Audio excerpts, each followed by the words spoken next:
issues. We do apologize. Looks like we're coming back. We're starting to get back in there. Hopefully some people stuck around. Stay with us. It's just Murphy's Law. There we go. I see me moving. There we go. Stream went down. I think we're up because I see we moving now. Feels like we're back. I think we're back. Sorry about that, guys. We're having some technical issues at the studio, but looks like we're coming through it now, so the connection should be back and strong. Make sure you share the video. We probably messed up a lot of viewers right there, but, hey, it is what it is. The show will go on. Okay, yeah. Boothang said it is. Thank you, Miss Boothang. She said it's up. Are you wanting to start in the middle of the offensive line, or do you want to start on the outside and work your way in? We're going to start on the outside and kind of just go the way in. So I'll just kind of, you throw me a name out there if you want, or I'll throw out a name. Well, then I guess we'll save the best for last. So we'll start off with Lael Collins. See, you read my mind. It's a good thing that you read my mind. So we're going to do the offensive line grades. Now, I'm not a big offensive line guy as far as all the technical things or how the offensive linemen do. I'm not going to front and say I am. That is one of the harder positions to actually grade. I mean, you have to really be an offensive line coach to give them guys the really good grades. But according to me and what I saw, we'll first jump in with Lael Collins. 16 games played. He started all 16. Biggest thing with Lael Collins, he had 7 holding penalties, 4 false starts, and he had 5 sacks allowed. Now, I think the biggest thing everybody's been talking about with Lael Collins is, should he be at right tackle? Should he move back to guard?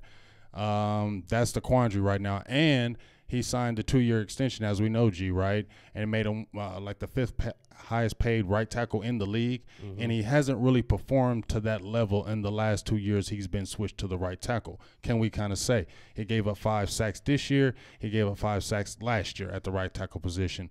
So that's 10 sacks in total. Sacks don't really kind of define you, but it just seems like to me, you know, they tried the experiment because they lost Ron Leary.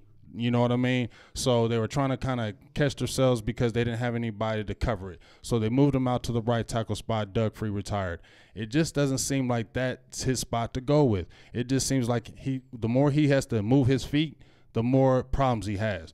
Obviously, when you're playing the guard position, you don't have to move your feet as much as you do the tackle position. And it seemed like he was more natural at guard because of his size as well. He's a very big man. So now it's like, what are they going to do with Lael Collins? Because he's up. You can cut him if you want it this year and save like $8 million on the cap. If they ride it out this year and keep him, is he going to get an extension beyond this? We're going to have to see, because I don't know if it's going to be at right tackle. Would you say? Yeah, I don't know. I think it's safe to say he underperformed, though, so far from what he's been paid, and that's always the issue is the contract. Yeah, and so if I was to go ahead and give a grade from what I saw Lael Collins this year, I'm going to give him a low C. It's going to be like a C minus, only because grade cards today? Yeah, my grade cards. I got my grade cards. Sorry about that. It's the C right here. You see the C? Just look at the camera like you want to hold it to the middle of the camera. There we go. There we go. I got my C. He could be like a C minus for real. And like I said, it's because we all seen the 2-year experiment at the right tackle position, and it just looks like he's a better guard for us. It looks like he would be a better mauler for us, and we need that size in the middle. We saw when we're going to drop to Connor Williams, we saw why he struggled. He struggled because he didn't have that weight, and that was one of his biggest problems. So it would seem that, I know they pushed him out there, but if they're trying to really keep him, you may want to draft another guy, because the offensive tackle is very good this year as far as the draft goes. You can slide him back in. So that's going to be really something that we're going to really watch in the draft this year. We're going through here. If you just joined in, we are going through here giving offensive grades by position, by player, of anyone who plays significant time in 2018. So follow along with us. Comment your grades as well. Jamal Anderson gives him a C. Stephen Arthur gives Lael Collins a C. What's up, Joe Tranchina from Italy? Appreciate you. Kendrick Fulton, C-. Floyd Pear gets C-. Dave DeLeon, C. William Reynolds agrees with you. Let's move him back to guard. And what about kicking Connor Williams out to right tackle? Yeah, we're going to talk about that as well. And Kendrick Fulton gives him a C-. Kendrick was in here disagreeing all last week. So we got to. You said C-, right? Yeah, I said C-. So good. Me and Kendrick is good. Starting the show off nice. Yeah, me and Kendrick is starting good so far. We'll see. What's up, Katina? Appreciate you. Daniel Baldonado says D+. And Kendrick, stay tuned. We'll talk a little bit more about the offense as we go along. He has a question about, he says, before we get to Dak, are we grading before or after Amari? Oh, yeah, we're going to save the best for last, so we're going to get Dak and those guys last. Yeah, so let's go ahead and, well, we say best for last, but we're going to move along the offensive line, right? Right. So we'll now move to the right guard spot. Okay. Be Zach Martin. Oh, man, you right there with me, big dog. All right, so Zach Martin, monster, beast. Played 14 games, missed a couple games because he had the knee injury. Total penalties, 1. 1 penalty all year. False start. Monster. He did give up 3 sacks this year, but you also got to see that, he was helping. He has to do a lot of stuff out there. And when Travis Frederick went down, I feel like he just had to have more responsibility. And he had that knee injury, and he played through that. And, if you look at Zach Martin, his whole career, I mean, he didn't even give up a sack last year. He's been a rock. He's been an all-pro every single year. He's just been a monster, a pillar for our team. He's been the one consistent one in our line, the one that we've had the whole time. He's been consistent ever since he's been drafted. Came in, all-pro, rookie, basically been that every single season. So for me, Zach Martin, if we don't have a Zach Martin now, when we lost Travis Frederick, that was huge, right? But we had Joe Looney come in. If we would have lost a Zach Martin the whole year, though, I really would have been feeling bad because I don't know who would have replaced him at that right guard spot. And you get a lot of pressure. They say when you're trying to alleviate pressure for a quarterback, don't let that pressure come inside. You get what I'm saying? Because remember when we were talking about Tony Romo, he didn't want to get that pressure on the inside because it was hard for him to really move. Mm-hmm. You really want to keep that inside pressure off, and that's what Zach Martin does. So, to me, Zach is going to get an A because he played hurt. He wasn't himself this year, but still to give up only 1 penalty all year, a false start, is pretty amazing, especially the way they throw them penalties, the way they were throwing them flags on us this year. They were going crazy with the flags this year with Dallas. So to see him only get 1, still being a pillar, fighting through injury, being in the Pro Bowl again, All-Pro, Zach Martin, A. Yes, if you just tuned in, don't forget that we're here live every Sunday. If you're looking on Roku, Mama T says she's trying to get us live on Roku. That's all pre-recorded stuff over there. So look for this show to be posted there probably tomorrow. So Mama T, that's where you'll find us on Roku. You can watch all the shows back. Everything's archived in one nice spot, one nice channel. Jamal Anderson says Martin gets an A- from me. Besides the injuries, the most solid offensive line this season. Kendrick Fulton says, this is Booty Warrior, by the way. Yes, I was about to tell you that's Booty Warrior. So now we all good, Kendrick. Now I know you are. Didn't know that. Appreciate you. Long-time YouTube watcher. Yes. So now we super good. Oh, let me give him my 8. I didn't. Burnett Rossum gives him a B. That was my A. You didn't hold up your A yet. Yeah, there's my A right there. Floyd Parra gives an A+. And what's up, Sieber? William Reynolds gives him an A. Boom, boom, boom. Dave DeLeon says a strong B+. Stephen Arthur says A. Daniel Baldonado says A. Definite B+. That's my dude. Grace A. Lee A. Marcus A. Mark A. Sieber says A+. Appreciate all you guys leaving comments, giving us your grades. Give us a like and a share on the video. We were having some connectivity issues a little bit ago, but looks like we're back up strong running. So give us a share into these different Facebook groups if you could. Invite your Cowboys friends. Anybody who loves Cowboys, they should definitely check out the show. You can also become a supporter now, all you guys with top fan badges. For just $4.99 a month, you can cancel at any time, but we'll have exclusive live videos for you. And we're getting to that combine, so you'll be able to see that live. Before and after shows, maybe have some exclusive combine stuff. We get some supporters. We need supporters to keep this thing going, to be able to get more content, to be able to do more things throughout the week. So showing some support would be appreciated. The link is in the description if you guys would like to support us. I know a lot of you are on Patreon already. We appreciate that as well. But maybe come over to Facebook because that's probably going to be where we're doing most of our stuff. Yeah. So, what's up, Marcus Smith? So moving on the offensive line, I guess we'll just go ahead and keep it moving across the middle. So we're coming out of the center position. Obviously, Travis Frederick had been injured, but we got Joe Looney who played all season. So what do you think about him?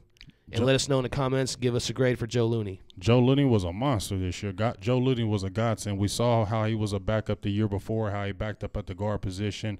And, people were like, what about Joe Looney? We keep on keeping him on the roster. Everybody really remember Joe Looney when he did the Zeke thing with the 21 with the big belly. That's how everybody really knew Joe Looney before his really play did the talking on the field. Travis Frederick goes out with that disease that knocked him out the whole season. Joe Looney comes in. I was like frustrated. I was like, oh, man, what are we going to do? That's all we need. One of the rocks on the offensive line. He comes right in and plays 16 games, starts all 16, only had one sack given up the whole year from a backup, and played the center position. You got to make all the line calls. You basically have to be the guy that controls everything. And for what he did this year was amazing to me.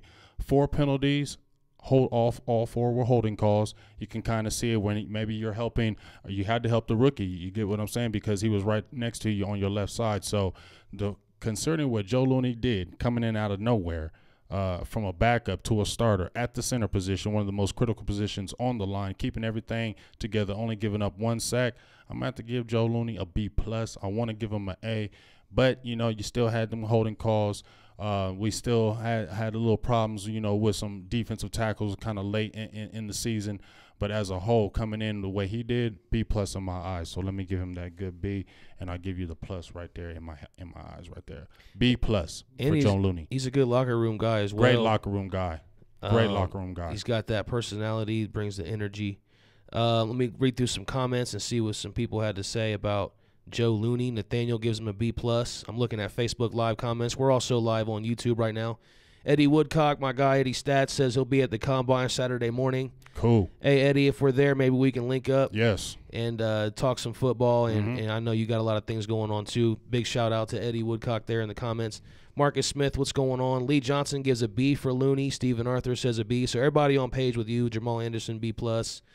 Danny says needs improvement, B-. Marcus, B+. Chris, B+. So a lot of people right there in that B- to B+ range. So overall, that's a great season for Joe Looney. Yeah, awesome season. Like I said, he was a godsend because when we heard the news that Travis Frederick was going to be out, I was like, man, who's going to do this? I thought Looney could play, but I didn't think he would do this year. And he's, like I said, like you said as well, he's a great locker room guy, funny guy, keeps everybody loose in the locker room, and that's what you kind of need. You got those guys that are leaders in the team that keep it serious, but then you got those guys like DeMarcus Lawrence that keeps you laughing, and you also got guys on the offensive end like Joe Looney. Gives great interviews. Law actually interviewed him. Voch interviewed him when they were at the Cowboys experience. He gave them a great interview. Super funny guy, and I hope that we can continue to keep him on the roster, and we'll see what happens next year as far as if he's going to be starting or not. I got to give a quick shout-out to Floyd Hope Jr. has become a supporter. Congratulations, Floyd Hope Jr., first official Silver and Blue Nation supporter. You deserve a round of applause for that one. I like that. Thank you, Floyd Hope Jr. You will be seeing exclusive content from Silver and Blue Nation. Make sure you guys follow suit, follow along, support the page. We'd appreciate it. Down at the bottom of your screen there in the comments for Facebook, there's a little badge. You can push that and subscribe to us. Yes, we love it. We love it. We love $4.99 it. a month for exclusive stuff. We and to help appreciate keep you. us going. Yes, appreciate you. So thanks again for that. Yes, sir. Turn that top fan badge into a supporter badge. You can see it there for Floyd. Mm-hmm. What's up, Ron Smith, who just tuned in? Vondell Jackson. What up, Appreciate you all. Ron Smith, what's up, babe? So let's go ahead then and keep moving on. All right. I think everybody was about in agreement on him around a B. Mm-hmm. About an average of a B grade for Joe Looney. So now we'll move on to the left guard spot, which was filled in by the rookie, Connor Williams. Yes. So let us know in the comments what you guys think right now. What's your grade for Connor Williams? Obviously, he sat out a little bit with some injuries, but he did play, and we had a good sample size. So let us know in the comments what you think, and you can tell us what you think. All right, so with Connor Williams, a lot of people were down on Connor Williams. I really don't think it was his fault. You get what I'm saying? I really think he should have maybe played the tackle position, should have been playing guard. We all saw they gave him the measurements when he was in college saying he was 6'5", 310. We know he wasn't no 310G. We went to the game.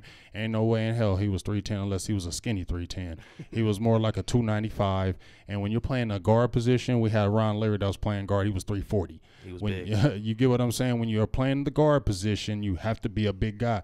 You're playing those big stout tackles. We're playing Snack Harrison, those type of guys, those guys that will push that weight on you. Those guys, when we played Seattle, they had a big front. When we played Carolina, they had a big front, and he was getting mauled. But, you know, like I said, I still think Connor Williams is a good player. But with that being said, I'm going to give some quick breakdowns on Connor Williams. He had 5 penalties this year, 4 holding calls, a false start. He gave up 4.5 sacks this year. So as I said, maybe Connor Williams, we're going to see if he's going to stay at that guard position or if they're going to move him out to tackle and move layout. That's going to be a hot topic this summer. What they're really going to do. Are they going to keep those guys where they are? I think, when he was at Texas, I'm a Texas guy. When I've seen him at Texas, he was a better right tackle to me because you don't have to be super big to play the tackle position. We seen when Tyrone Smith came in, he wasn't a heavy guy. He looked like a tight end when he came in. You get what I mean? But he had those quick feet, and that was the thing that Connor Williams has. He's a real athletic kid, and he can really move his feet more than I think La'el Collins, and I think he's a real good technical player. Arms are a little short, and I think that was one of his downfalls because when you're playing the tackle position, you got to have kind of long arms. So I think that's one of the reasons why they slid him to guard. But with all that being said, and what Connor Williams did, even with the injury, I'm going to go ahead and give Connor Williams, I ain't going to, kill you, Connor. But you're going to have to get a C. I'm going to give you a C-. I was going to give you a D, bro. I was going to give you a D, but it wasn't your fault you played guard, so you got a C-. Here's the minus right here. You got a C- in my book. It could have been better, but I don't think Dallas did you any favors by sliding you right in at left guard, and you weren't big enough for that position. If you left your comments in the Facebook or YouTube section on giving a grade for Connor Williams, I'm going to come through and read them here in a sec. I'm going to come over here to YouTube first. We haven't given them love today, so appreciate you, WV, Country Boy, Ninja Nuts, my Cowboy family. Yeah. Nate Brown, what's going on? Real raw and uncut. Real raw like that. Everybody who's leaving comments on YouTube, Matitius Cowboy 86, appreciate you. Nate Brown gives him a C-. Steve Mack 23 gives him C-. Country Boy gives him a C-. So a lot of people right there with you agreeing around that C area to C-. Matitius Cowboy gives him a D. Mr. Big Baller 38 gives him a C. So most of the people, like I said, in agreement with you from what I'm seeing on YouTube right now. Mm-hmm. And if you guys are on YouTube and not subscribed on Facebook, make sure you come over here and do that, and vice versa for Facebook and YouTube. Marcus Smith, I'm back to Facebook, gives him a C. Robert gives him a C. Denzel, C. William Reynolds, D+ or C-. Kendrick, Booty Warrior gives him a C. Lee, C. Grace, C. Dave DeLeon, C. Stephen Arthur, C. Floyd, C. So everybody thinks it's a C. Yeah. All in agreement with you. So we really are the voice of the fans here, folks. Yes, sir. As you can see. Yes, sir. Right on page with what you guys think. Yes, so. sir. What's up, Terrence Shorts? That's another one of our top Yes. fans. That's my dog. I like Terrence. Yes, we're really pushing this supporter badge. Get you a supporter badge. Support. Push the button right down below. I don't even think it charges you till the first of the month. Mm-hmm. So, Mama T, you can go ahead and do that for us. We know you appreciate and support the show. Ron Smith, all our regulars, support the show for us. We appreciate you guys. So let's just keep moving along now. We're already across the offensive line. We're kind of on a little bit of a time leash today as we have another show coming up. If you guys like wrestling, jump on. Tune in to Fan Chat Nation for that one. We'll move to the left side of the line. It's Tyrone Smith. Tyrone Smith. Big Tyrone Smith. We love you, Tyrone Smith. I love Tyrone Smith. I love him because he's like the gentle giant. He don't say much, but he's a monster. He's been a monster for a team for a long time, but it seems like he may be in decline due to injury. We've seen it for the last 3 to 4 years. It's been that back. And when you have a back injury, it just seems like it doesn't get better. He hasn't had surgery because it's been more related to spasms. But it just seems like, when he missed, 2017, he missed a boatload of games that hurt us. He missed games this year. When he starts having the spasms, that really hurts him. So that's going to be a grade that's going to knock you down just on injury front. Now, if you're looking at what Tyrone Smith did this year as far as penalties, he had 10 penalties this year. He had the most penalties, I believe, out of anybody on the team this year. He had 7 holding penalties, 3 false starts. But he didn't give up a sack this year. He didn't give up a sack this whole year, which that's big. That's big, because I actually thought he did, but he didn't give up a sack this whole year. It's kind of like, what do we do with Tyrone Smith now? He's got the big contract, okay, and he's 27 now, I believe, and he's been in the league 8 years because he came in super young. He was 19, I think. Yeah, he was 19, 20 years old. I just wonder about Tyrone Smith. What is he going to do with his body? Is his body going to hold up? I think that's the only thing I worry with Tyrone Smith. I don't worry about his ability. He's still an all-world tackle. It's just his injury, and that's what I worry about. So I think that they need to start covering themselves in the draft and start drafting some offensive linemen in this draft, especially when this is a good draft for offensive linemen. Not to say you're going to take Tyrone Smith's spot because he's an all-world tackle, but injury can take you out the game, and we've seen that time and time again. Sean Lee and other players, that you can be as good as you want, but if you can't play, it doesn't matter. You get what I'm saying? So for everything that happened with Tyrone Smith this year, I'm going to go ahead and give Tyrone Smith a C this year. Oh. I'm giving Tyrone Smith a C this year. He made the Pro Bowl. That's going to catch people off guard. So they can catch it off guard. He had 10 penalties this year, 7 holding. I know you didn't give up sack, but 7 holding penalties. And some big ones. You were the most big ones, and we seen Tyrone Smith, and I'm not disrespecting Tyrone Smith. I'm just telling you what I feel. You feel me, G? We saw him have a lot of problems with edge rushers, those real fast edge rushers that were getting off like the Frank Clarks and those type of guys that had a lot of speed. Javion Clowney gave him some problems too in that Texans game. Those speed rushers that were getting that quick get off, because he was having the back injuries, he's limited in how quick he can get off. So that hurt him, and I believe those holding penalties, and they were critical holding calls. So yes, he's got to get the C in my book. I'm sorry, I love you, Tyrone Smith, to death, but I can't give you a B when I seen that. Looking through some Facebook comments, Marcus Smith gives us an A. Floyd Hope says a B-. Grace gives an A+. Denzel B-. William Reynolds a B. Stephen Arthur B. Annette A-. Dave A. Therrell B+. Kendrick B-. Robert B. So a lot of people on a B. I think everybody's kind of afraid to drop it to a C like you did. But yeah, they're afraid because of Tyrone Smith. Maybe they're going on the reputation too, because I mean, let's be honest. He's one of the top guys, but sometimes you get there on a reputation, right? Even with the Pro Bowl, some of those guys don't have all pro years or Pro Bowl years, but they get there because, you know what, you get there because you've been good for the last 5 years. So we're just going to throw you in there. I'm not taking nothing away, Tyrone Smith. His ability, as I said, injury, and he does give up a lot of holding calls, and it has been happening quite a bit in his last few years. Ron Smith, appreciates your comment about the supporter badge. Seaberg gives a B-, says for Tyrone Smith, and I seriously think we need to look for a new blindside blocker. Katina says a lot of holding calls. Mama T gives a D. Wow. Ooh-wee. Mama T ain't playing. So she went a little hard on him. Yeah, she went hard. Everybody, like I said. Billy 6, C+. I say everybody was giving around that B to C range with Tyrone Smith. Some A's, but it was more the B to C range with Tyrone Smith this year. And I got a bonus guy that we must talk about right quick. You don't have to show him, but this is a bonus guy. Let me see what some people said over here on YouTube real quick before we get to that. Doug Anthony gave a B+. Says he's got injury plague. Matitious Cowboy a B grade. Stevie Max says B-. Country Boy B-. So a lot of people right there in that B- to C+ range. Mm-hmm. You're not getting a lot of C's, but a lot of people are scared to kind of hit that C by saying B-. You give him a C, that's the overall grade for him. He will end with a C in the mind of Big Game James. Yeah. So I like how you said that too. Let's move on, and let's just stay along that line. Yeah, I'm going to give one bonus line because we're going to jump in the tight end. So I'm going to give the bonus guy because he played a lot too, and that's Xavier Suafilo. He came over from the Texans. And when Connor Williams went down, he slid right in and took a spot. And a lot of people were like, oh, he's playing better than Connor Williams. We need to have him over Connor Williams. Connor Williams sucks and he needs to be the backup. Well, a lot of people will like Suafilo because he's a big guy. He's like 320 pounds, big space-eating type of guy, and that's what you need at the guard position. But if you look at it, he only had one holding penalty, but he gave up 6 sacks.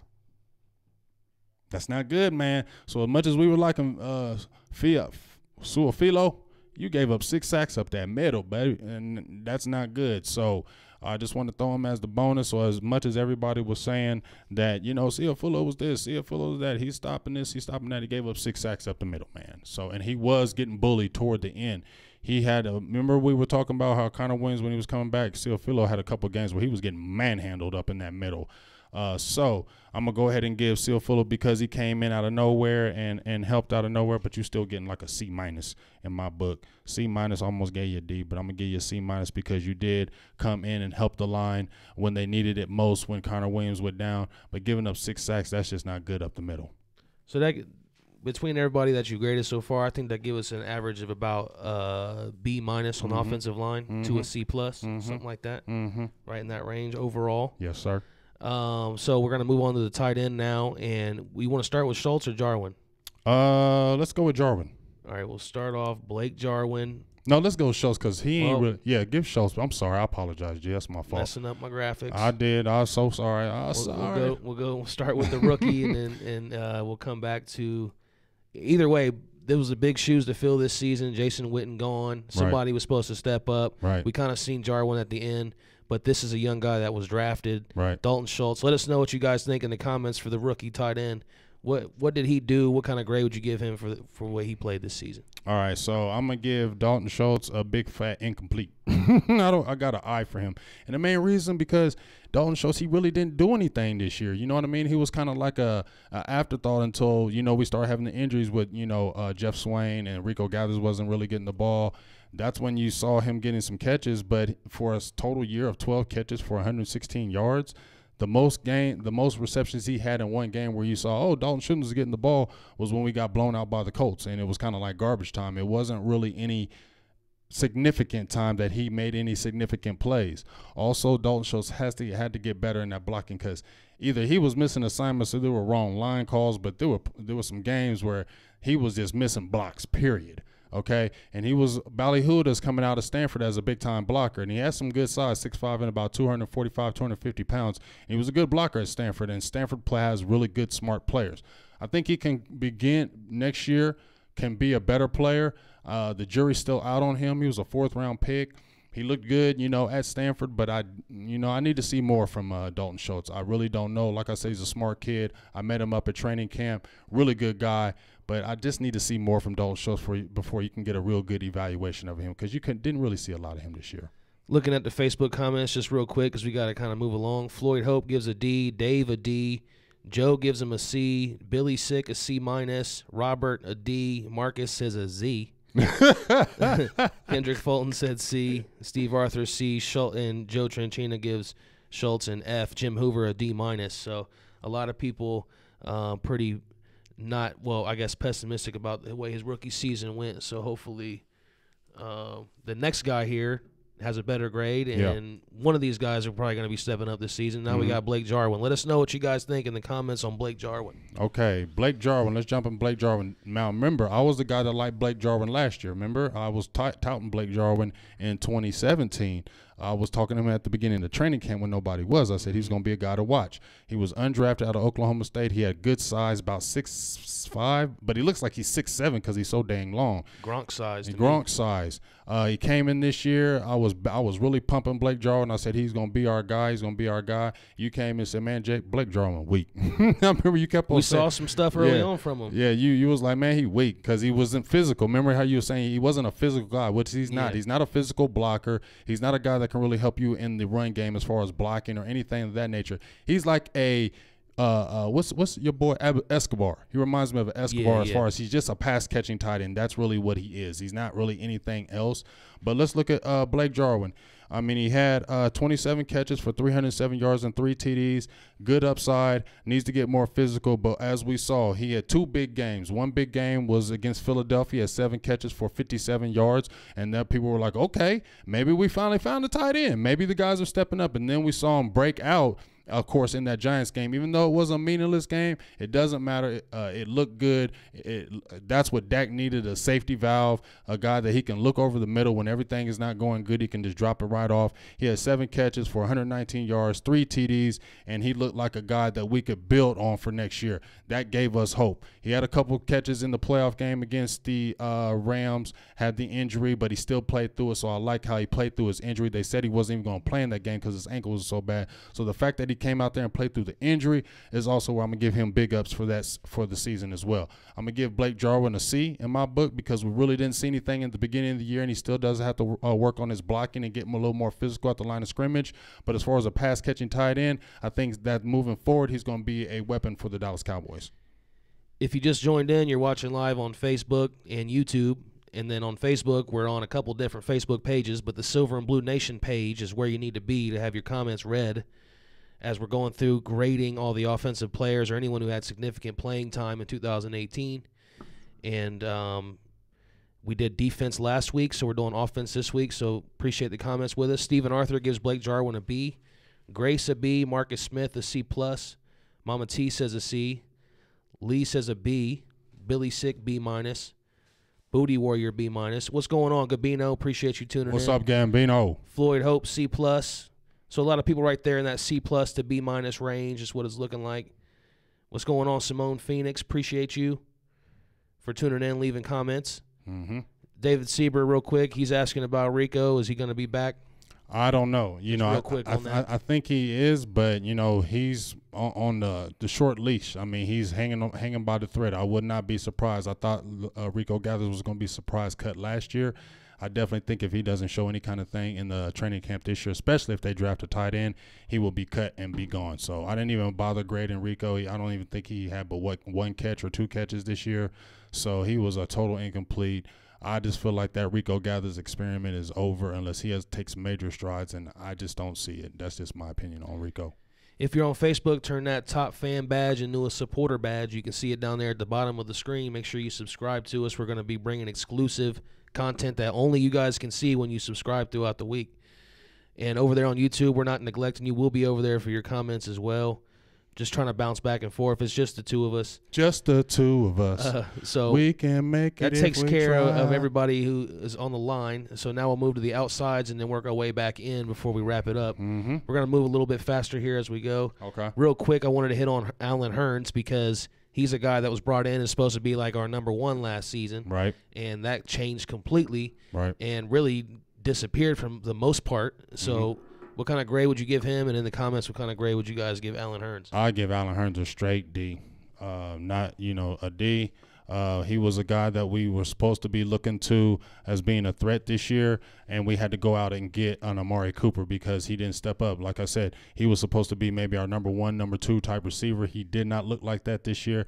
Had a lot of issues. Yes, it was probably some of Dak too missing him, but it just looked like those two didn't get on the same page, and then he had the injury that knocked him out the whole year. So, and we don't even know if he's going to be back because they have to pick up like a $5 million option on his contract, and with him coming back that injury, that's going to be seeing if he's even going to be back with the roster. So that's going to be something to look at going forward. But he's going to get a D in my book. Yeah, that was a gruesome injury. A lot of people in the comments, I'm seeing a lot of people giving C's and C minuses. I think it was a little bit worse than that myself. Like you said, he was expected to be that number 1, when he came in, and we had to go trade for somebody else because he didn't produce. So I wasn't that happy with his performance. So let's move into the slot then with Cole Beasley. All right, Cole Beasley, the Bees. I love you, Bees. All right, Bees, let's jump on him. 65 catches for 672 yards and 3 touchdowns. His career year, he had 75 catches for 833 and 5 touchdowns. He had a 9-catch game against the Jags where he kept us in it. 9 catches, 101 yards, 2 touchdowns. He had a few 7-catch games. He was targeted 87 times and only had 1 drop. A really good year by Bees, and he said he wasn't getting the ball like he wanted. He had a lot of complaints. He was very vocal this year about his role in the offense and how he feels like he should be getting the ball more. So that could be the writing on the wall with Bees not coming back. But for the grade, I'm gonna give Bees a B for your first name, big dog. I'm gonna give Beasley a B. You mean his last name? Yeah, Bees. Yeah, my bad. Bees in the cut. Your last name, capital B. I'm gonna give you that because, like I said, you're only 10 catches off. You said you had a bad year, but you was only 10 catches off from your career year. So, and we saw that when Beasley gets the ball, and when he got it plentiful in the Jags or in the Eagles, when he started getting the ball in space, the offense started opening up. When he started getting the ball, the offense started rolling and moving. So he's definitely a threat in that slot. I don't know if we keep him because he's going to want more money in that slot, and he probably can get more money elsewhere, and he probably could be a bigger target, let's say, for the Patriots if they wanted to go that route. So I don't know if Bees comes back, but I'm giving him a B for this year. Yeah, it felt like his production always kind of came in spurts. Like he would get a whole bunch of targets, and then we'd be quiet for a long time. Right. Get a whole bunch of targets, then quiet. So it's kind of inconsistent. Right. I think, and that's why it was kind of quietly 65 catches. But, I don't know. When you're stirring up the front office like that and you're saying things in public, I think that might be time to move on. I think at that point. It's kind of hard when you're talking about management like that for them to bring you back and think that everything's going to be okay, especially when you're talking about guys that run everything. You're talking about the Joneses, Steven and Jerry. They run everything. So when you're talking about, they target who they want to target, they give the ball who they want to give to. That's just, to me, not a good sign of you being able to come back next year and play on the team. Terrence Short said 1 knee equals 2 feet. Yes, that was an amazing play by Cole Beasley. He had a great game that game. What's up, Mr. Hargrove? What's up, Mr. Hargrove? Become a top fan, a supporter badge. Get your supporter badge, Mr. Hargrove. You can sign up right there at the bottom. It's monthly. We appreciate you and your support all the time, as you are also one of our proud patrons.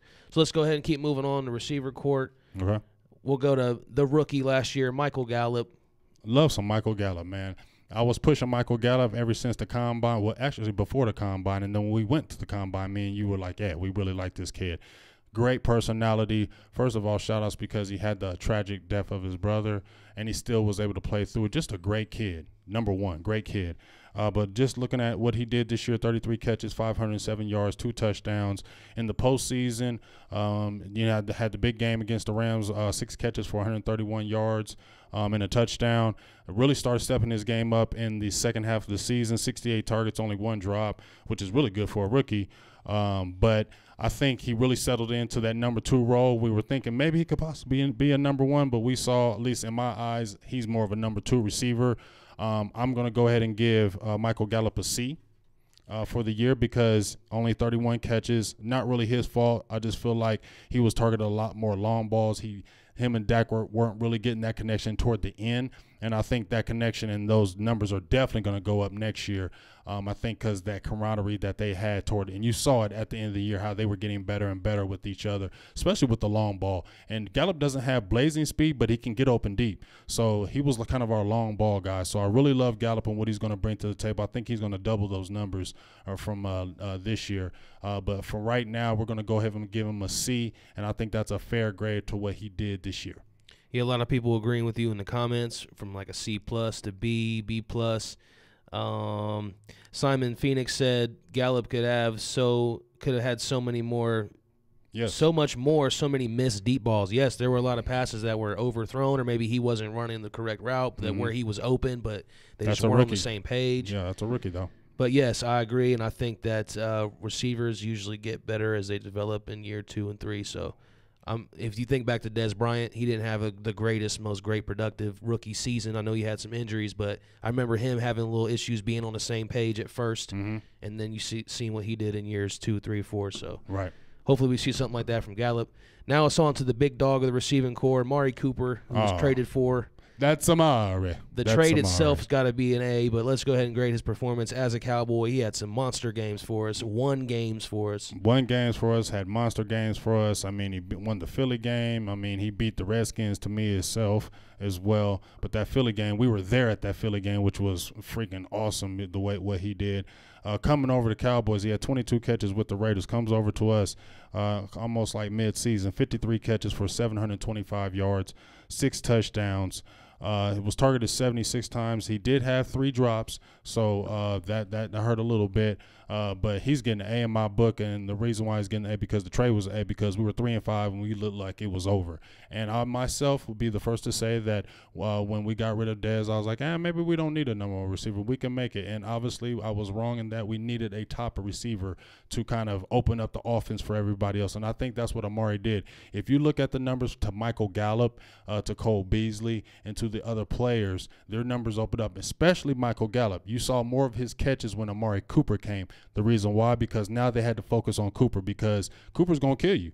He's a surgeon as far as what he can do technically with his route running. You can throw him in the slot, and shout out to Tyson West Coast. We was talking last month how you think Amari should go in that slot, and I definitely think he should as well. Maybe not full-time, but definitely get in that slot more because he'll just kill you with that. But to see what he brung, opened up the offense for everybody, made Dak Prescott 100% better, made his year better because he was looking like straight poo without Amari Cooper. Amari Cooper helped raise his level, and it seems like they have a great bond with each other already. So, Amari Cooper, you getting an A in my book. Big Amari for the A. Amari, that's Amari. So you getting an A, keep it up, Amari. And he got the big chain that says Amari Cooper with the Cowboys. So I think he's made his home with the Cowboys. Let's go ahead and see if they can re-sign him up, and let's move forward. But we finally got a weapon, and he's a young boy. Yeah, you got to love his attitude too, like the things he was saying at the Pro Bowl about how he would instead of wanting to play with Tom Brady, he'd rather play with Dak Prescott. I want to beat him. And he would rather beat the best and play, but he likes to play with Dak. He's said a lot of good things about him, so hopefully their chemistry continues to build. It's exciting to think about what it can be based on what it was in just those 10 games that he played, where the Cowboys were 8-2. Right. So that's pretty big. And you just saw he just raised the level of our offense. Everybody around him got better. Yeah, everybody got better. Everybody, you could see the more pep in our step now. You know, it just seemed like Dallas was just like, You know, but when Amari came over, it was like he gave us life. He gave the team life. It was like, now you have to worry about somebody. And when you have to worry about somebody on the outside besides when we had Zeke, made that offense so much better. And one of the biggest things about him was his run after the catch ability. Yes. Because, Dak doesn't throw many deep balls. I mean, he did hit him on a couple, but most of that stuff came yards after the catch. Yes. And that really made Dak look a lot better. And like you said, just made everyone around him look a lot better. So that was a huge season, 10-game stretch for Amari Cooper. Cowboys were 8-2. You got to give that an A+, I think. I'm gonna give him. Didn't make too many mistakes at all. Didn't make too many mistakes. Maybe like one I said, drop or we just got to worry about those drops because he does have a problem sometimes having the dropsies. You saw it in the Pro Bowl game too. Dak threw a laser to him and that was a touchdown. He dropped it. That's true. So we'll go ahead and jump to the running back position. We'll go start off with the backup, and that was Rod Smith. And there's a lot of questions swirling this position this year. Do we need a new backup? Do we need a change of pace type running back? Was Rod Smith good enough? Let us know what you think. I'm going to give Rod Smith, I really didn't go on his stats because he really didn't get a lot of work. You know what I mean? It's just like he was kind of like the spelled Zeke. With Rod Smith, I like Rod Smith. I love him as a special teams guy. I love him as a attitude guy. He's a great team player. I really didn't believe the Cowboys when they said he was a 16-game starter. I don't believe that at all. But you know what? I do like Rod Smith. But I'm going to go ahead and give you a C, Rod Smith, for the season because you came in and you backed up and you did your job. That's what I like about Rod Smith. He does his job. But I do think the Dallas Cowboys need to address that backup position. He is a free agent this year. I just think that Rod Smith, he just doesn't give us that instant boom. Get through the line. We need somebody that's a change of pace back. Somebody that when we give him the ball, that people are scared of him. You know what I mean? We need a fast guy. You know the Lance Dunbar that we've been trying to get forever? We need one of these guys possibly we can get in the draft or in a backup position because if Rod Smith doesn't get great blocking up front, he doesn't get any yards. You see what I'm saying? And they kept on trying to run him side to side. You can't run Rod Smith side to side. You got to run him up the middle. He's a north-south runner. But if he doesn't get that good blocking, it doesn't seem like he gets those yards. And Rod Smith is not the type of guy that you can only bring in to me on, a second and third down unless you're throwing the ball out the backfield to him because he needs a lot of carries to get started. He's one of those type backs. And we need a guy that's a change of pace. And I think that's what they need to look at going forward as far as the running back position. Does he start for any other team in the league? I don't think so. Not in my book. All right, then let's move on to the big dog at the position. It's Zeke. Zeke. We all know about Ezekiel Elliott. I mean, the dude is a monster. He's been a monster from day one since he's got with us. 2 rushing titles out of 3 years, and he probably would have got the 3rd rushing title if he didn't get suspended for the 6 games. I mean, Kareem Hunt led the league that year with 1,346 yards, and Zeke had 980-something. And just think, 6 more games, I think he was beating Kareem Hunt. So you could almost say that he could have had 3 titles in 3 years. Broke all the Cowboys records already as far as his yards per carry. He's second all time to only Jim Brown at averaging yards per game his whole career. He's averaging 101 yards his whole career. The dude's a monster, right? So, like I said, this year 304 attempts, 1,434 yards, needed more touchdowns, but I think that's more Scott Linehan's fault not giving the ball because he had 15 touchdowns his rookie year, only had 6 this year. He should have at least had 10 this year. You got to have a guy like that getting 10 touchdowns. But he had a career high in receptions. They did say they were going to throw the ball out in the backfield to him. Everybody was saying, oh, he ain't no Le'Veon Bell, he ain't this and this, but he had a career high 77 catches for 567 yards, and he had a big catch in that Detroit game. Actually won that game with that big catch with the over-the-shoulder catch. So he showed his value out the backfield, and he showed how much of a dimension he adds. And we know the big debate is, I've seen people, would you pay Zeke before would you pay Dak? That's been the debate. Who's really running that? Who's the engine to the team? A lot more people say it's Zeke and it ain't Dak, and the only reason why the team goes is because of Zeke. I know that Zeke is the monster, but I'm just so worried about what's going to happen upcoming with this contract. But I'm going to just leave that alone right now. We're just going with the grades because I don't want people yelling at me because they're going to yell. But I'm going to go ahead and give Zeke that big A, and I'm going to give him an A+ because you know what? He had injuries this year, and he didn't miss a game. You know what I mean? He's a beast. He had nagging injuries. He had a shoulder injury. He had an ankle injury. And we've seen him in games where he was limping coming off the field, but he comes back in and he fights. And I don't think he's missed a game by injury his whole career. I don't think he has. So only those 6 games for suspension. That's it. Only those 6 games. And the one he sat out, I think. And the one he sat out. But if this year, you got to look at the running back takes tons of hits, right? and you have to be durable. And for him to come in the way he has and taking the pounding that he has, 322 carries his rookie year, and never missed a game, and still putting up them numbers, he's an absolute monster, giant, gargantua, Godzilla, King Kong man. I think he's one of the first to hit 3,000, or like one of the fastest to hit the 3,000-yard rushing mark. Yes, sir. How many career yards does he have rushing? I think he has 4,000, over 4,000, like 4,044 career yards. That's amazing considering that he's missed 8 games. We think about 6 in his second year from the suspension, the last game of his rookie year, and the last game of this past season. That's what I was saying. And then check this out. Like I said with Todd Gurley, Todd Gurley's been in the league 4 years, and he's got 4,600 yards. Zeke has pretty much eclipsed him in everything as far as yards per game, yards per average, and Todd Gurley makes a lot more money than him. So that's going to be the sticky thing going forward with that contract, because I'm going to tell you right now, guys going to want what they're worth. You know what I mean? Guys want what they're worth. Le'Veon Bell sat out a whole year, and he would have got a guaranteed $14 million because he said he wanted to get paid what he's worth, right? He's probably going to get a bigger contract with that because he's a free agent now. So you got to look at the signings. So if you see a Todd Gurley who's going to kick his $14 million is going to kick in like around 2020, and then you see a Le'Veon Bell, if he looks at market value, he said, and what if Le'Veon Bell gets a 15 per year? Ezekiel Elliott is going to want that type of money or more, because he has the numbers. He's the best. He thinks he's the best, and his numbers can match any running back in the league or better. So if you have the best numbers in the league and you feel like you're the best in the league, you're going to want to get paid like the best in the league, period. Yep.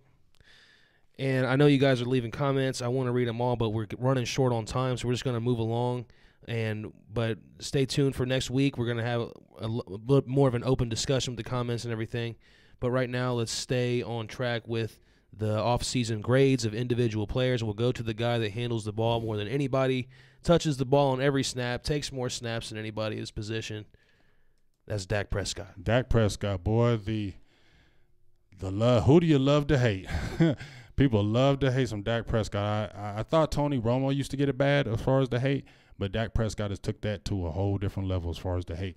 I don't understand why everybody hates him. I can understand why you get frustrated with Dak Prescott, because Lord knows I've been frustrated with him this year. Last year I was frustrated too. I don't hate the man. But if you look at what Dak Prescott did this year, a QB rating of 96.9, 526 attempts, 356 completions, completed 68% of his passes, 22 touchdowns, only 8 picks, 75 rushes, 305 yards. I believe that was a career high this year, and 6 rushing touchdowns. In the playoffs, he had 492 yards, 2 touchdowns, and 1 interception with a 91 rating in the playoffs. He had 10 passes dropped this year. He threw 78 poorly thrown balls, 48 balls were pass defense, and 6 of his passes were hit at the line of scrimmage. So, without further ado, with Dak Prescott, I'm going to give Dak Prescott a B this year. And I'm going to give him a B because guess what? He looked like a low C. He looked like a C- earlier. If y'all remember me, I was talking about my rant. I was going ham on Dak Prescott. I was just like, what is going on? I was like, this is year 3. You got to step up. Everybody's trying to kill you right now. You got to be better than this. And it just looked like what was going on with him. He was only averaging like 172 yards a game as far as passing. He just didn't look great. He just looked like, what is Dak Prescott the guy? But you know what?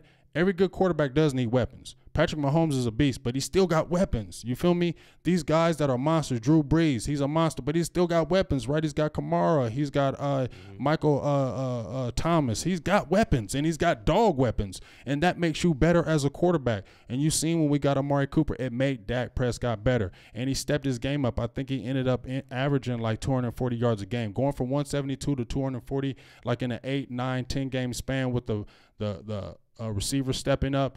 I will give him a B because of what he had to go through. He's been a winner. All 3 years, he's had a winning record every single year. Way more touchdowns than interceptions. He has, since he's came in the league, the most game-winning drives since he's came in the league. I think he had 4 this year. And we saw this year, he won some games for us, did he not, G? I mean, when there was some games where it was just like the dude fought, scrambled, looked like he was sacked, doing Tony Romo type things. I mean, and you be frustrated all game. The Philly game, we were frustrated all game, and then he comes through and throws big pass plays. So I love Dak.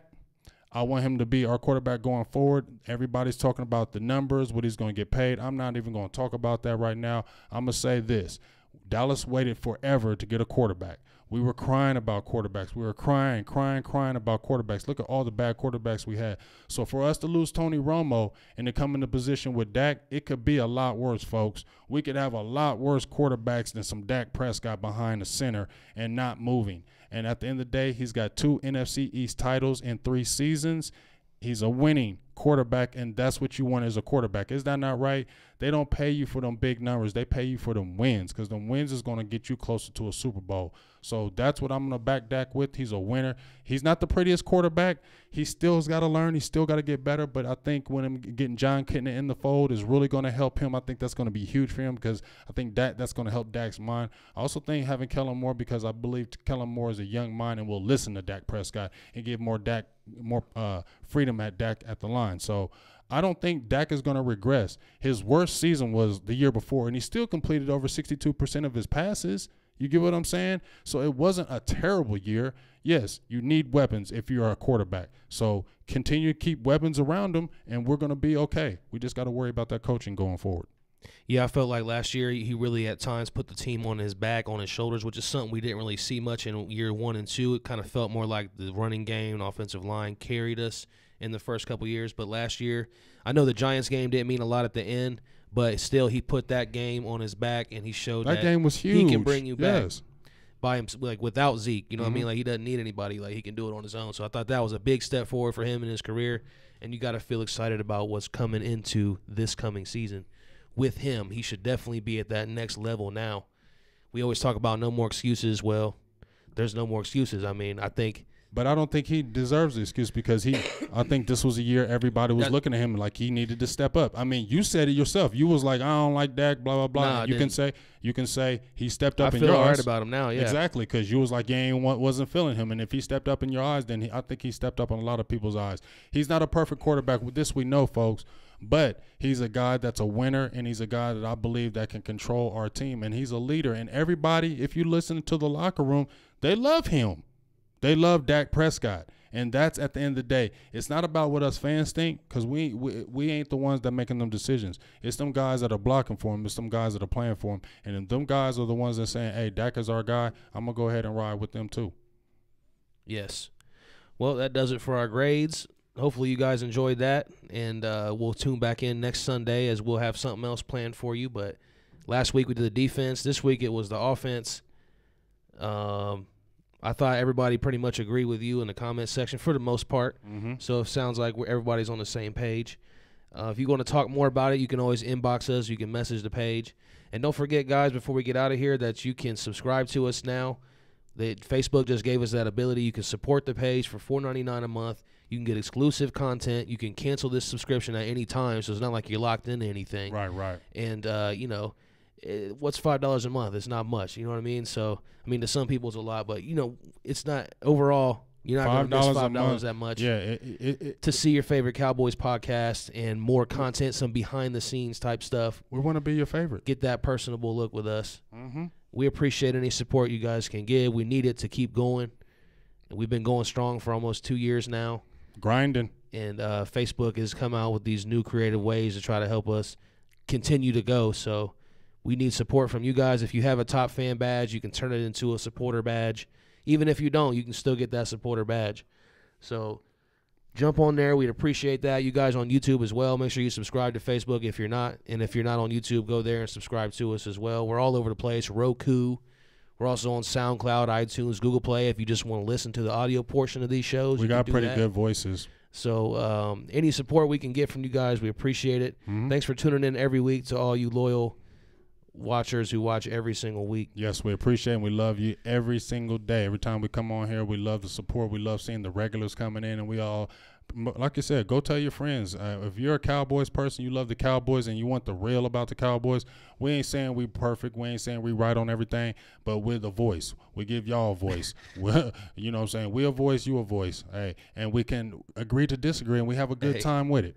Tim said he's not paying $5 till you fix that shirt. I think he's talking about your neck coming down like that. Oh, okay, that's all right. That's the new style, dog. See, when you, I'm a little bit older, and we did this back in the day. So you feel me? I'm not the new school. Okay. There it is, Tim. It's a fashion thing. He doesn't have to fix it. That's the way it's supposed to be. Love it or hate it. We appreciate you guys for tuning in, leaving comments. I don't have anything else to say. Do you? Yeah, I'm just going to give one little shout out about the Cowboys Experience, one of our big contributors and supporters. Like I said, Silver and Blue Nation will be broadcasting and hosting and working events and promotions with the Cowboys Experience, so make sure you check it out. We invite everyone in Silver and Blue Nation to like the Cowboys Experience now through March 1st, 2019. All Silver and Blue Nation fans will receive a $25 gift certificate to be redeemed on the Cowboys Experience weekend package to see the Cowboys play live in 2019. All likes will be entered in a drawing held on March 4th to win a Jalen Smith autographed mini helmet. So make sure you jump on that Cowboys Experience. It's kind of, we're in cahoots with them. Barry Griffith over there had showed us nothing but love when he was able to get out to the Cowboys game and have an experience like no other. And we got packages that we can get you right if you're trying to actually go to a game and get you a great deal. But make sure you go over to that Cowboys Experience, like the Cowboys Experience page, so you can enter in. Make sure you tell them that you're Silver and Blue Nation fans, that you came over there to like the page, so you can be entered in that drawing and get a autographed mini helmet from Jalen Smith. The swipe, clear eye view, baby. And that's it for me. Yes. Appreciate you guys again. One final time for watching. Yeah. Oh, you can't really hear it. I was trying to play some Glory Hole. But either way, that's Big Game James. And that's producer G Voltron. We love you, and we're going to talk to you soon. We'll talk to you guys real soon.